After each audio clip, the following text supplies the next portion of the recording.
Hello friends, welcome back to my channel. तो आज की इस वीडियो में हम लोग सीखने वाले हैं कि कोई भी मरीज़ अगर आपके पास आता है तो आप बिना किसी जांच के उसकी बीमारी का पता कैसे लगा लेंगे।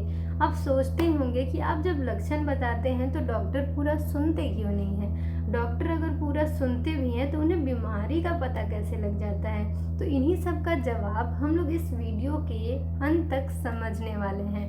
तो वीडियो में अंत तक जुड़े रहिए। और ये क्वेश्चन जो है और ये टॉपिक जो है वो एग्जाम्स में भी आते हैं, वो भी 5 नंबर, 1 नंबर में नहीं 10 नंबर वाले क्वेश्चन में, यानी 10 मार्क्स क्वेश्चन में ये आ सकता है कि आर्ट ऑफ हिस्ट्री टेकिंग, यानी हिस्ट्री टेकिंग का मतलब होता क्या है, इसमें क्या क्या पूछा जाता है, आखिर क्या मरीज से पूछा जाता है और मरीज क्या बताता है कि बीमारी का पता लग जाता है।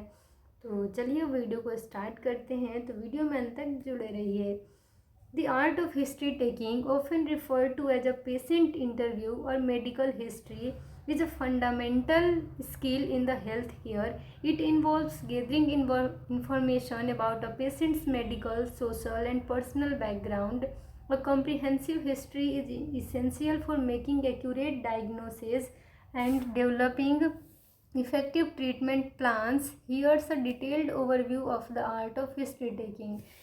इसमें क्या कह रहा है कि हिस्ट्री टेकिंग क्या है। तो ये एक तरह का पेशेंट का इंटरव्यू है। अब नौकरी के लिए जाते हैं तो इंटरव्यू देते हैं, वैसे ही आप बीमारी के लिए जा रहे हैं डॉक्टर के पास कि हमें बीमारी क्या हो रखी है, तो आपको एक छोटा सा इंटरव्यू लिया जाता है। क्या? तो आपका एक छोटा सा इंटरव्यू लिया जाएगा। इसे आप कह सकते हैं मेडिकल हिस्ट्री, पेशेंट इंटरव्यू या फिर आर्ट ऑफ हिस्ट्री टेकिंग। ये क्यों ज़रूरी है? ज़रूरी इसलिए है कि बस ये सारी जानकारी लेके ही आपका जो है 80% डायग्नोसिस जो है वो बन जाता है। ठीक है, तो हम लोग क्या समझे, तो मेडिकल हिस्ट्री जो है वो एक तरह का टेक्निक है, एक तरह का कहें तो तरीका है, जिससे कि 80% डायग्नोसिस हम लोग बना सकते हैं किसी भी मरीज का। यानी उसकी बीमारी के बारे में हमें बस उनके लक्षण यानी साइन एंड सिम्टम्स को सुन के ही पता लग जाता है। तो क्या है, तो ये एक तरीका है जिससे कि मरीज़ की जो स्थिति है, मरीज़ को जो दिक्कत है, उसके बारे में जानकारी ली जाती है, चाहे वो मेडिकल हो, सोशल हो, पर्सनल बैकग्राउंड से हो, जिससे कि उन्हें दिक्कत हो रही हो। ठीक है, तो एक सही तरीके का हिस्ट्री लेना बहुत ज़रूरी है, जिससे कि आपको एक्यूरेट डायग्नोसिस पता चल जाए, यानी बीमारी का पता चल जाए कि मरीज़ आखिर परेशान क्यों है, उन्हें क्या हुआ है, जिससे कि आप अगर आपको पता चल जाएगा कि मरीज को दिक्कत क्या है, तो आप डायग्नोसिस जब पता चल गया तो ट्रीटमेंट भी कर देंगे। आपको जो है फिर क्या करना होगा, बस उनको दवाइयाँ बतानी होगी और कुछ थेरेपी बतानी होगी। अगर वो मेंटली डिस्टर्ब हैं तो उन्हें काउंसलिंग के लिए कहेंगे, कुछ मेडिकेशंस दे देंगे, उन्हें हेल्दी लाइफस्टाइल रखने को कहेंगे। अगर उन्हें कोई बीमारी है तो बीमारी के अकॉर्डिंग ट्रीटमेंट चलाएंगे। तो सबसे पहले अगर आपको किसी भी मरीज का हिस्ट्री लेना है तो सबसे पहला स्टेप क्या होगा, introduction and report building. Report यहाँ पे होगा REPORT, यहाँ पे थोड़ा टाइपिंग मिस्टेक है, रिपोर्ट है। तो सबसे पहले क्या होगा कि आपको अपने आप को इंट्रोड्यूस करना होगा।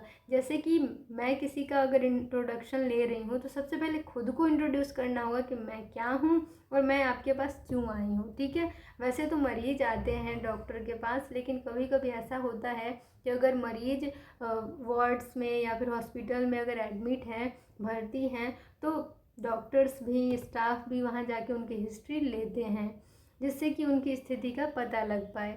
तो मेनली पेशेंट आते हैं OPDs में, डॉक्टर्स को दिखाने क्लिनिक्स में, तो वहीं पे मेनली हिस्ट्री लिया जाता है। तो सबसे पहले क्या करना है, begin the interview with a warm greeting, introduce your self and establish report with the patient. A friendly and empathetic approach helps patients feel comfortable sharing their information. यानी कि सबसे पहले आपको मरीज को इंट्रोड्यूस करना है और उनका नाम वगैरह, डिटेल वगैरह पूछना है और उनका रिपोर्ट तैयार करना है। अगर आप मरीज़ से नॉर्मली बात करते हैं उनकी भाषा में, उनके कंफर्ट के अकॉर्डिंग, तो मरीज़ भी कंफर्टेबल रहेगा और वो अपनी सारी दिक्कत आपको बताएगा। ठीक है, अब सेकंड है कि Identifying data. Collect basic information including the patient's name, age, gender and contact details. This ensure that you have accurate identification. मरीज का आपको पूरा डिटेल लेना है, जो भी बेसिक इन्फॉर्मेशंस होती हैं आपने इंट्रोड्यूस कर लिया, आप कौन है, हम कौन है, आप यहाँ पे एकदम नॉर्मल भाषा में उनसे बात करके थोड़ा उनको कंफर्टेबल कर दिया, वो आराम से हो गए, कंफर्ट हो गए कि आपको वो अपनी दिक्कत बताएंगे तो आप सुनेंगे, वो श्योर हो गए। उसके बाद उनसे क्या करना है कि उनका नाम, पता, जेंडर तो देख के भी पता लग जाएगा लेकिन फिर भी पूछ लीजिए, जेंडर, एज, कॉन्टैक्ट डिटेल यानी फ़ोन नंबर वगैरह ले लीजिए। और इससे क्या होगा कि एक्यूरेट आप जो है उनको आइडेंटिफाई कर लेंगे, अगर वो नेक्स्ट टाइम आएंगे या उस टाइम तो एक आइडेंटिफिकेशन उनका बन जाएगा, पहचान बन जाएगा कि इस नाम के मरीज़ को ये दिक्कत है, ये लक्षण आ रहे हैं।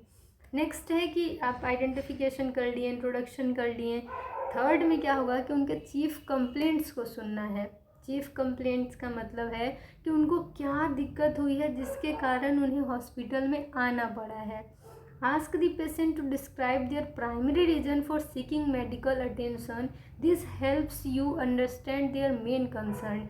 यानी आपको पूछना होगा कि आपको क्या ऐसी दिक्कत हुई, पेट में ज़्यादा दर्द हुआ कि ज़्यादा उल्टी हो रहा है कि लूज मोशंस हुए हैं, शरीर में कपकपाहट हो रही है, बहुत तेज़ बुखार आ रहा है, आखिर हुआ क्या है आपको कि आपको हॉस्पिटल में आना पड़ा, दिखाने के लिए आप मजबूर हो गए।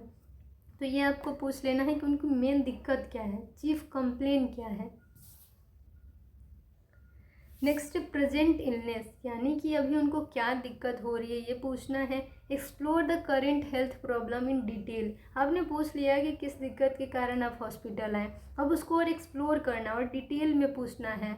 Ask about the onset, duration, location, quality, severity and aggravating और relieving factors. Use open ended questions to encourage the patient to provide a comprehensive description। मरीज से आपको पूछना है कि अगर आपको उल्टी हो रहा है तो कब हो रहा है, किस समय पे ज़्यादा हो रहा है, कितने क्वांटिटी में हो रहा है, 1 कप 2 कप, इस तरीके से अमाउंट आप पूछ सकते हैं।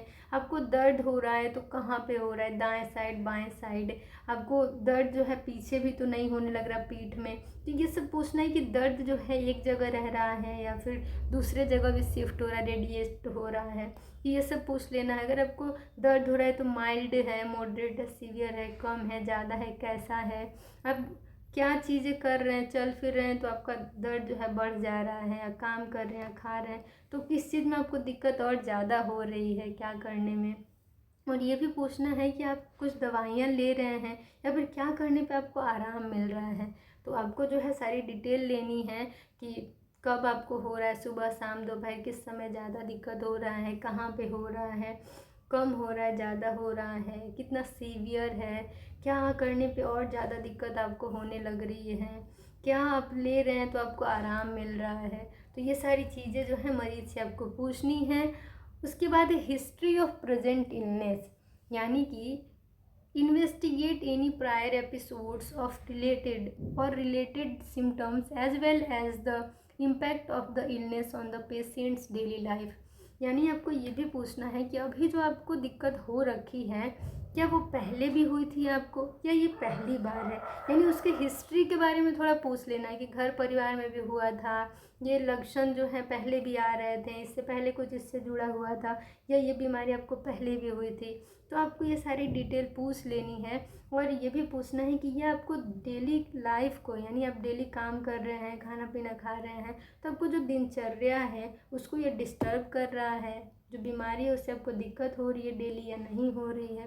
तो ये सब जानकारी भी आपको ले लेनी है। पास्ट मेडिकल हिस्ट्री, अब है कि अब वो जो अपना चीफ कंप्लेन लेके आया, प्रेजेंट पूरा उसका जो भी दिक्कत है सब कुछ पूछ लिए, डिटेल में पूछ लिए हैं। अब है कि past medical history. Past medical history में क्या है, ask about the patient's past condition including chronic disease, surgeries, hospitalisation and any significant medical events. यानी मरीज से ये भी पूछना है कि क्या आपको पहले कभी कोई ऑपरेशन हुआ था या कुछ ऐसा हुआ था कि आपको हॉस्पिटल में भर्ती होना पड़ा था, कुछ ऐसी बीमारी तो नहीं है जैसे diabetes, hypertension, inflammatory bowel disease, cancer, जो कि बहुत लंबे समय से आपको प्रभावित की हुई है। तो ये सब भी पूछ लेना है मरीज से। अब है कि मेडिकेशन एंड एलर्जीज। अब पूछना है कि आप कोई दवाई ले रहे हैं, बहुत लंबे समय से कोई दवाई तो आपकी नहीं चल रही, कोई एलर्जी तो नहीं है आपको। Document the patient's current medications dosages and adherence. Also inquiry about drug allergies और एडवर्स रिएक्शंस। उनसे डिटेल ले लेना है दवाइयों के बारे में, कुछ चीज़ से उनको एलर्जी तो नहीं है, कोई दवा खाए थे तो एलर्जी तो नहीं हुआ था, कुछ दिक्कत तो नहीं है किसी दवाई से। तो ये सब चीज़ें पूछ लेनी है उनसे, अगर उनको जानकारी होगी तो वो बताएंगे, नहीं तो आप अपने अकॉर्डिंग देख सकते हैं। नेक्स्ट है फैमिली हिस्ट्री, यानी कि आप बस मरीज़ को देख के, मरीज़ से पूछ के बस यहीं तक बंद नहीं कर सकते हैं, उनके फैमिली के बारे में भी थोड़ा पूछताछ करनी है। Explore the patient's family history particularly related to genetic और hereditary conditions. Ask about family members health status including parents siblings and children. आपको ये भी पूछना है कि आपके परिवार में ऐसी दिक्कत किसी को हुई है, या फिर कोई बीमारी ऐसी है जो कि आपके घर में किसी को हो रखी है जो बहुत सीरियस है। तो कुछ बीमारी अनुवांशिक भी होती हैं, जो कि घर परिवार में अगर किसी को है तो वो आपको हो सकता है, आपके दादा पापा किसी को है, मम्मी दादी किसी को है, नानी को, तो आपको भी हो सकता है। तो पूछ लेना है कि आपके मम्मी पापा को तो नहीं है दिक्कत, आपके बच्चे भाई बहन किसी को तो ऐसी दिक्कत नहीं है। तो ये सब भी चीज़ों को पूछना है, जानकारी लेनी है।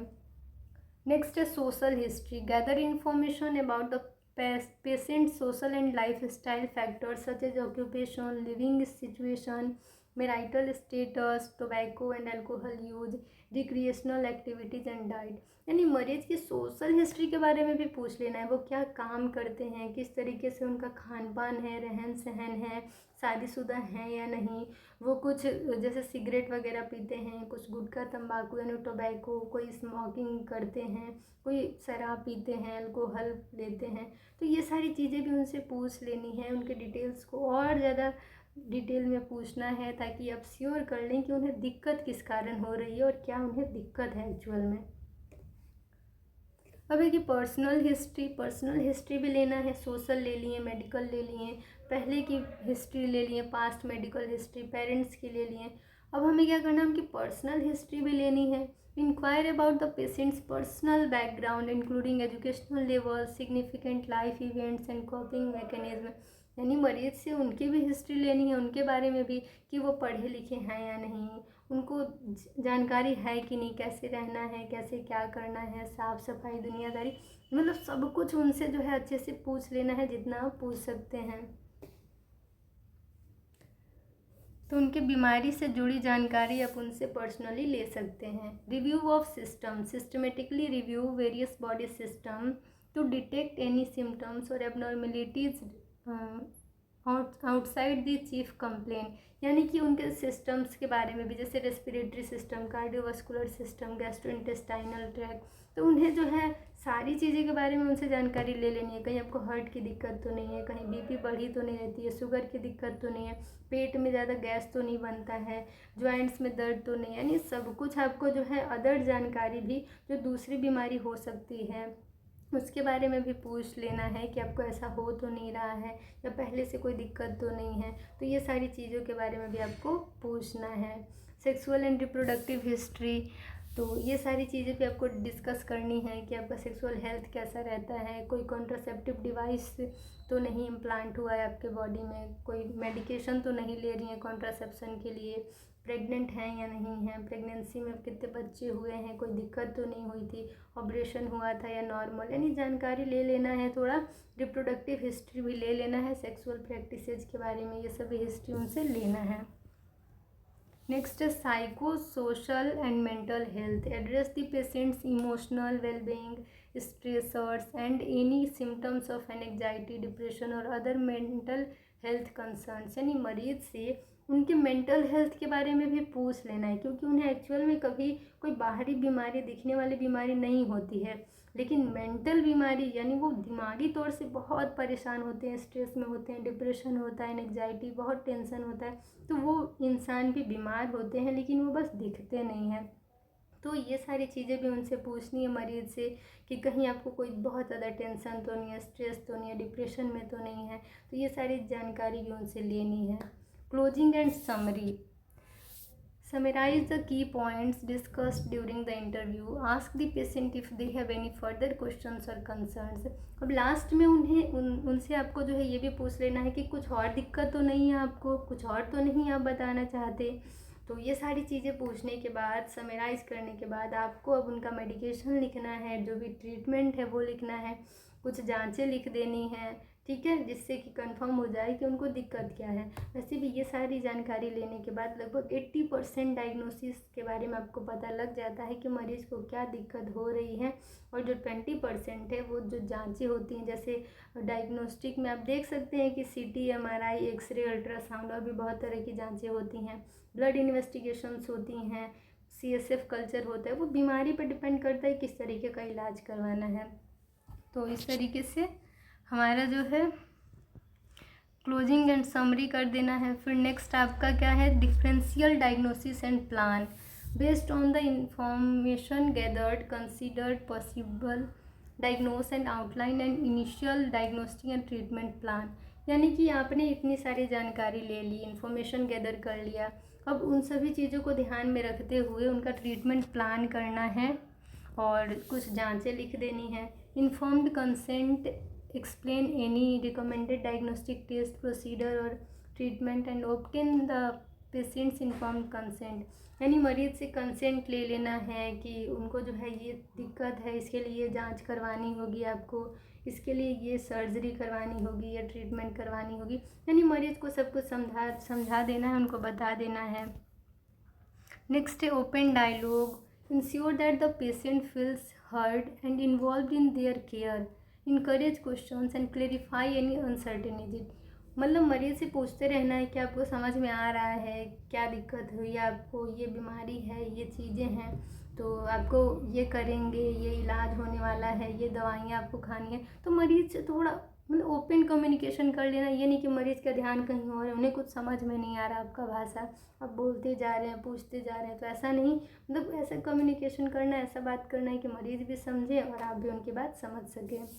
नेक्स्ट है documentation, accurately document the patients history, findings, diagnosis and treatment plan in the medical record. यानी कि आप देखते हैं कि कहीं भी जाते हैं तो पर्चा कटवाया जाता है, तो उस पर्चे में आपको जो है, जो भी उनसे पूछे हैं, जो भी उनका प्रेजेंट कंप्लेन है, चीफ कंप्लेन है, वो सारी चीज़ें लिखनी है। जो डायग्नोसिस के लिए यानी जो कुछ डायग्नोस्टिक टेस्ट होते हैं वो सारे टेस्ट लिखने हैं कि आपको ये सारा टेस्ट करवा के अगले बार दिखाने आना है। और कुछ जो है अगर उनको ज़्यादा दिक्कत हो रही है तो दवाइयाँ लिख देते हैं, और ज़्यादा सीरियस है तो सर्जरी या फिर जो भी ट्रीटमेंट है वो उनको बता देंगे और प्लान कर देंगे। तो ये जो आर्ट ऑफ हिस्ट्री टेकिंग है वो बहुत ज़्यादा ज़रूरी है, और ये भी ज़रूरी है कि आप उनकी भाषा में बात करें। ऐसा नहीं कि वो समझ ना पाएँ आपके साथ, तो ओपनली अपनी बातों को रख ना पाएँ, जो उनको दिक्कत है वो बता ना पाएँ। तो ये बहुत ज़्यादा ज़रूरी है, और ये बहुत ही सही है कि आप एक कॉम्प्रिहेंसिव, एक सही तरीके का हिस्ट्री लें ताकि मरीज़ अपनी बातों को रख सके और आप बहुत ही अच्छे से मरीज़ की दिक्कत को समझ सके और एक सही इलाज दे सके मरीज़ को, जिससे मरीज़ भी सही हो जाए और वो खुश रहे और ठीक हो जाए, हेल्दी हो जाए। तो इसी तरीके से ये जो टॉपिक है वो थोड़ा कॉम्प्लिकेटेड है, इजी भी है और थोड़ा कॉम्प्लिकेटेड भी है। तो आई होप आपको समझ में आया होगा। तो मैंने तो ट्राई किया कि आप लोगों को थोड़ा अच्छे से समझा दूँ, लेकिन कमेंट सेक्शन में कमेंट करिएगा। अगर आपको दिक्कत हो तो मैं इस पर फिर से एक डिटेल वीडियो बना दूँगी। तो thank you for watching my video. बहुत लंबे समय से वीडियो बना रहे हैं तो अभी थोड़ा इधर उधर हुआ होगा, तो उसके लिए माइंड ना करिए और अच्छे से पढ़िए। तो वीडियो को यहीं पे एंड करते हैं। अगर आप चैनल पे नए हैं तो चैनल को सब्सक्राइब कर दीजिए और बेल आइकन को प्रेस कर दीजिए ताकि आपको सारी लेटेस्ट वीडियो की अपडेट्स मिलती रहें।